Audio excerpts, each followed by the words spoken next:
दोस्तों मेरे पास यहाँ पे एक एक्सेल में डाटा दिया गया है। ये देखिए यहाँ पे डाटा दिया गया है। अब यहाँ पे दोस्तों मुझे ये कहा गया है कि अगर इतने रेंज में अगर यहाँ पे कोई चेंजमेंट करना चाहे और यहाँ पे कोई चेंजमेंट करना चाहे तो वो कर सकता है, लेकिन इतनी दूर में यहाँ पे अगर कोई इस रेंज में अगर कोई चेंजमेंट करना चाहता है तो वो चेंजमेंट नहीं हो पाएगी। चलिए मैं करके दिखाता हूँ। ये देखिए यहाँ पे चेंजमेंट नहीं हो पा रही है, लेकिन इन दोनों रेंज में अगर मैं यहाँ पे मान के चलिए किसी का नाम चेंज करता हूँ तो जैसे यहाँ पे कुछ प्रेस करता हूँ तो मेरे पास एक विंडो आएगी जिसमें से आपसे पूछेगी कि इस रेंज में एडिटिंग करने के लिए, मॉडिफिकेशन करने के लिए पासवर्ड डालना पड़ेगा आपको। तो जो पासवर्ड मैंने डाला था वो पासवर्ड मैं आपको डाल के दिखा रहा हूँ। तो यहाँ पे मैं कर देता हूँ। तो ये देखिए अब यहाँ पे मैंने ओके किया और यहाँ पे मैं कोई भी चेंजमेंट करूँगा तो अब यहाँ पे मैं आसानी के साथ चेंजमेंट कर सकता हूँ दोस्तों।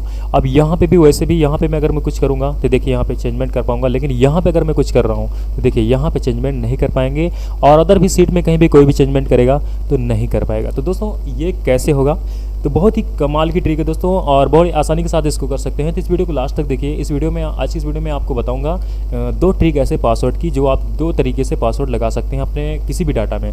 तो इस वीडियो को लास्ट तक देखिए, आपके बहुत काम आएगी। चलिए बिना देर के स्टार्ट करते हैं।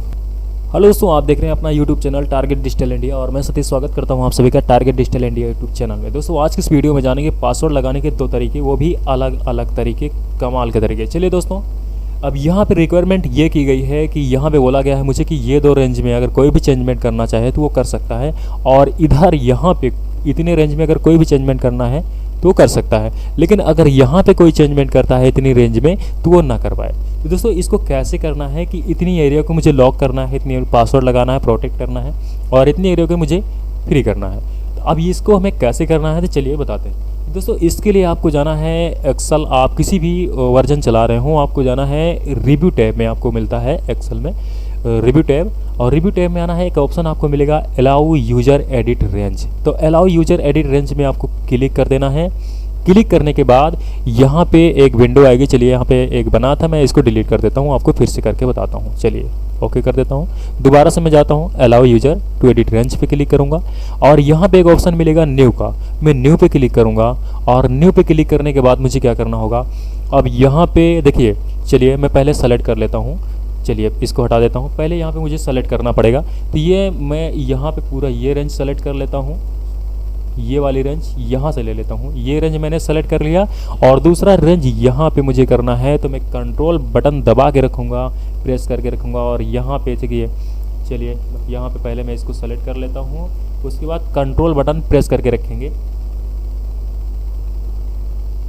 और यहाँ पे भी कंट्रोल बटन प्रेस करने के बाद यहाँ पे भी सिलेक्शन कर लेना है। करने के बाद दोस्तों आपको क्या करना है, रिव्यू टैब में allow user to edit range पे आपको क्लिक कर देना है। क्लिक करने के बाद आपके सामने ये विंडो आएगी जिसमें से लिखा है allow user to edit range, यानी आपको अलाउ करना है यूजर को कि कौन से रेंज में चेंजमेंट करना है। तो यहाँ पे न्यू पे क्लिक कर देना है। क्लिक करने के बाद आपके सामने यहाँ पे देखिए ये टाइटल में नाम रखने के लिए बोल रहा है कि मतलब इसका आप कोई नाम भी दे सकते हो। तो मैं यहाँ पे ऐसे ही कुछ लिख देता हूँ, यहाँ पे लिखता हूँ, बस ऐसे लिख देता हूँ प्रोटेक्ट या प्रोटेक्शन लिख देता हूँ, कुछ भी लिख देता हूँ। ये मैंने प्रोटेक्शन लिख दिया। अब यहाँ पे रेफर रेंज पे क्लिक करता हूँ, रेफर टू सेल पे है। देखिए यहाँ पे जितनी मैंने रेंज सेलेक्ट की थी ये यहाँ पे सेलेक्ट हो चुकी है। अब उसके बाद दोस्तों यहाँ पे आपसे पूछेगा रेंज पासवर्ड। अगर मान के चलिए इसमें कोई भी चेंजमेंट करता है तो उसको एक पासवर्ड का सामना करना पड़े, तो आप छोटा मोटा कोई एक पासवर्ड डाल दीजिए कि ये पासवर्ड उसको बता सकते हैं कि ये पासवर्ड आप डालकर इसमें चेंजमेंट कर सकते हैं। तो यहाँ पे मैं एक पासवर्ड डाल देता हूँ। तो यहाँ पे मैं एक पासवर्ड डाल देता हूँ, ये देखिए। अब यहाँ पे मैं क्लिक करूँगा ओके पे। ओके पे क्लिक करने के बाद दूसरी बार विंडो आएगी और पूछेगा री एंटर पासवर्ड टू प्रोसीड। तो उसी पासवर्ड को आपको दोहरा देना है जो आपने पासवर्ड अभी डाला। तो यहाँ पे मैं दोबारा से वही पासवर्ड फिर से डाल देता हूँ और करूँगा ओके। अब यहाँ पे कर देता हूँ अप्लाई और करूँगा ओके। तो दोस्तों अभी कुछ नहीं होने वाला। देखिए यहाँ पे मैं अभी कुछ करूँगा, ये हो रहा है, देखिए ये देखिए हो रहा है। अभी यहाँ पे कुछ नहीं होगा, अभी हमें एक काम और करना है। अभी क्या करना है, अब आना है आपको, यहीं पे एक ऑप्शन मिलेगा प्रोटेक्ट सीट का, यहीं पे मिल जाएगा आपको। तो इस पर आपको क्लिक करना है। क्लिक करने के बाद यहाँ पे पासवर्ड देना है, कोई अलग पासवर्ड। याद रखिएगा जो आपने पासवर्ड दिया था वो पासवर्ड नहीं होना चाहिए, अलग होना चाहिए। तो मैं पासवर्ड को चेंज कर देता हूँ, ये सीट के लिए प्रोटेक्ट करने के लिए 1 2 3 कर देता हूँ, कोई भी कर दीजिए आपको जो भी करना है। तो ये मैंने कर दिया। अब यहाँ पे मैंने कर दिया, ये पासवर्ड मैंने उसी को जो यहाँ पे डाला हूँ दूसरा पासवर्ड उसको दोहरा देता हूँ। अब यहाँ पे मैं क्या करूँगा, देखिए अब यहाँ कहीं पे भी अगर मैं कुछ करने की कोशिश करूँगा तो देखिए ये बोल रहा है दिस सेल और chart you are trying to change on a protected sheet, to make a change on protected sheet you may be requested to enter a password. चलिए तो अभी क्या करना है, अब यहाँ पे मैं कुछ करूँगा, देखिए यहाँ पे मैं कुछ कर रहा हूँ तो कुछ नहीं हो रहा है, और यहाँ पे कुछ करूँगा तब भी कुछ नहीं हो रहा है। लेकिन अगर जैसे ही इस रेंज में कहीं पे मैं क्लिक करूँगा, देखिए यहाँ पे अगर मैं क्लिक कर रहा हूँ, जैसे ही कुछ प्रेस करने की कोशिश करूँगा तो ये मेरे पास एक अनलॉक रेंज एक विंडो आएगी, जहाँ पे मैंने एडिटिंग यानी मॉडिफिकेशन करने के लिए जो मैंने पासवर्ड डाल रखा था वो पासवर्ड मुझे डालना पड़ेगा। तो जो पासवर्ड मैंने डाला था यहाँ पे मैं डाल देता हूँ। अब मैं करूँगा ओके। तो देखिए अब यहाँ पे मैं कोई किसी का भी नाम चेंज करना चाहूँगा तो यहाँ पे जैसे मैंने कर दिया, ये मैंने लिखा कोई भी नाम लिख देता हूँ यहाँ पे मैं, ये देखिए ये मैं रख सकता हूँ। अब इधर भी कोई चेंजमेंट कर सकता हूँ, जैसे मान के चलिए यहाँ पे मैं कोई चेंजमेंट कर देता हूँ, यहाँ पे 6 से कर देता हूँ। अब यहाँ पे मैं आसानी के साथ चेंजमेंट कर सकता हूँ दोस्तों। तो इस तरह दोस्तों पासवर्ड आप लगा सकते हैं। तो चलिए बढ़ते हैं अगले ट्रिक के बाद, अगला जो ऑप्शन है, अगला क्या तरीका था पासवर्ड लगाने का।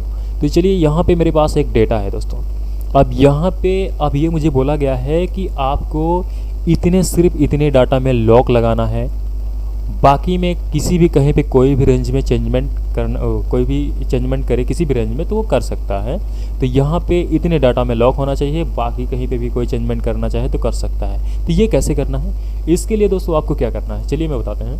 आपको होम टैब में आना है और यहाँ पे आपको क्या कर लेना है, सबसे पहले इस पूरी सीट को सेलेक्ट कर लेना है, कंट्रोल ए दबा के, कंट्रोल ए प्रेस करेंगे कीबोर्ड से तो आपका सेलेक्ट हो जाएगा। दूसरा तरीका, सीट के कॉर्नर पे यहाँ पे आएंगे, आप दिख रहा होगा, यहाँ पे क्लिक करेंगे तो ये पूरी सीट सेलेक्ट हो जाएगी। सेलेक्ट होने के बाद आपको आना है होम टैब में, मिलेगा आपको फॉर्मेट ऑप्शन। अब यहाँ फॉर्मेट ऑप्शन मिलेगा और यहीं पे एक ऑप्शन मिलता है लॉक सेल का। तो देख पा रहे होंगे ये सेल लॉक होता है। बाय डिफ़ॉल्ट एक्सेल के सेल जो होते हैं लॉक ही होते हैं, हमें ज़रूरत के अनुसार उनको अनलॉक करना पड़ता है। तो यहाँ पे मैं सारे सीट से इसको अनलॉक कर देता हूँ, ये मैंने हटा दिया चेक का निशान। अब मुझे दोबारा क्या करना है, दोबारा ये करना है कि जितनी रेंज में मुझे पासवर्ड लगाना है मैं सिर्फ तुरंत उसी को ऐसे सेलेक्ट कर लेता हूँ। ये मैंने इसको सेलेक्ट कर लिया। सेलेक्ट करने के बाद अब फिर से मुझे जाना है फॉर्मेट ऑप्शन में, और फॉर्मेट ऑप्शन में जाने के बाद यहीं पे एक ऑप्शन मिलेगा लॉक सेल, तो मैं इस पर क्लिक कर दूंगा। अब ये लग गया, अभी कुछ नहीं होगा, अभी मुझे एक काम और करना है। अब दोबारा से मैं फिर से जाऊंगा फॉर्मेट ऑप्शन में और यहीं पे एक ऑप्शन मिलेगा फॉर्मेट सेल। अब इस पे जाऊंगा, सॉरी यहाँ पे नहीं जाना था मुझे। अब यहाँ पे एक ऑप्शन मिलेगा प्रोटेक्ट सीट, मैं इस पर क्लिक कर दूंगा। अब यहाँ पे एक पासवर्ड की विंडो मांग रही है, अब यहाँ पे पासवर्ड डालना पड़ेगा। तो मैं एक पासवर्ड यहाँ पे डाल देता हूँ, ये पासवर्ड मैंने डाल दिया, ओके किया। अब इसी पासवर्ड को दोबारा दोहरा देता हूँ, अब मैं कर देता हूँ ओके। अब देखिए, अब यहाँ पे देखिए, यहाँ पे कोई भी चेंजमेंट करने की कोशिश करेगा तो चेंजमेंट नहीं होगा, और यहाँ कहीं सीट पे कोई भी चेंजमेंट करेगा तो वो आसानी के साथ कर सकता है। कहीं पे करेगा, चाहे ऊपर यहाँ पे इसके डाटा के नीचे भी करेगा तो आसानी के साथ हो पाएगा, लेकिन यहाँ पे अगर डाटा में कोई भी चेंजमेंट करना चाहेगा तो वो नहीं कर सकता है। तो दोस्तों इस तरह से आप अपने डाटा को प्रोटेक्ट कर सकते हैं MS एक्सेल में। अगर वीडियो पसंद आया हो तो लाइक कीजिए, दोस्तों के साथ शेयर कीजिए, और ऐसी वीडियो पाने के लिए चैनल को सब्सक्राइब कीजिए। मैं मिलता हूँ कुछ ऐसी नई वीडियो के साथ, तब तक देखते रहिए target digital India YouTube channel. Okay bye.